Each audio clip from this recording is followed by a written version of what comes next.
இந்த நாள் ஆசிர்வதிக்கப்பட்ட நாளாகட்டும். ஒரு பள்ளியில் ஆபீஸ் அட்டெண்டன்ட் ஒருவர் இருந்தார். யார் என்ன வாங்கச் சொன்னாலும் நல்ல தரமான பொருளை குறைந்த விலையில் வாங்கி வருவார். அது பற்றி அவரிடம் கேட்டபோது அவர் சொன்னது, காவல் நிலைய உயர் அதிகாரி வீட்டுக்கு வாங்க வந்திருக்கிறேன் என்று அதிகாரமாய் பெயரை சொல்வாராம். கடைக்காரர் மரியாதையோடு நல்ல பொருள்களை கொடுப்பாராம். நர்சரி பள்ளிக்கூட பிள்ளைகளிடம் தலைமை ஆசிரியர் பெயரை சொன்னால் உடனே கீழ்ப்படிந்து பெற்றோர் சொல்வதையும் செய்யும். அதுபோன்று இயேசு கிறிஸ்துவின் பெயரை உச்சரித்தால் வானோர், பூதலத்தோர், பூமியின் கீழானோர் கூட பயப்படுவார்கள், நடுங்குவார்கள். இயேசு என்ற நாமம் நமக்கு பலத்த துருகம். அந்த நாமத்தின் மேன்மையை, வல்லமையை உணர்ந்தவர்கள் அந்த நாம கோட்டைக்குள் ஓடி மறைந்து சுகமாயிருப்பார்கள் என்று வேதம் சொல்லுகிறது. மாமிசம், உலகம், அந்தகார தீய சக்திகளிடமிருந்து நாம் தப்பித்துக் கொள்ள, அவைகளை மேற்கொள்ள தேவன் சில அரண்களை, கோட்டைகளை நமக்கு அடைக்கல பட்டணங்கள் போல் வைத்திருக்கிறார். அவை யாவன? நாமக்கோட்டை, வசனக்கோட்டை, இரத்த கோட்டை, ஆவியின் கோட்டை. மேற் சொன்ன அரண்கள் எல்லாம் ஆதாரமாக இருப்பது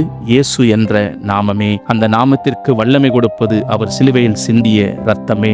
ஒவ்வொரு நாளும் இயேசு என்ற நாமத்தின் மகத்துவத்தை உணர்ந்து சகல அதிகாரமுடைய அவரிடத்தில் நம்மை ஒப்புக் கொடுக்கும் போது அந்தந்த நாளின் பிரச்சனைகளிலிருந்து நம்மை விடுவிப்பார்கள். அப்பொழுது இயேசு சமீபத்தில் வந்து அவர்களை நோக்கி, வானத்திலும் பூமியிலும் சகல அதிகாரமும் எனக்கு கொடுக்கப்பட்டிருக்கிறது என்று பரிசுத்த வேதாகமத்தில் மத்தேயு 28:18 சொல்கிறதை காண்கின்றோம். ஆமென்.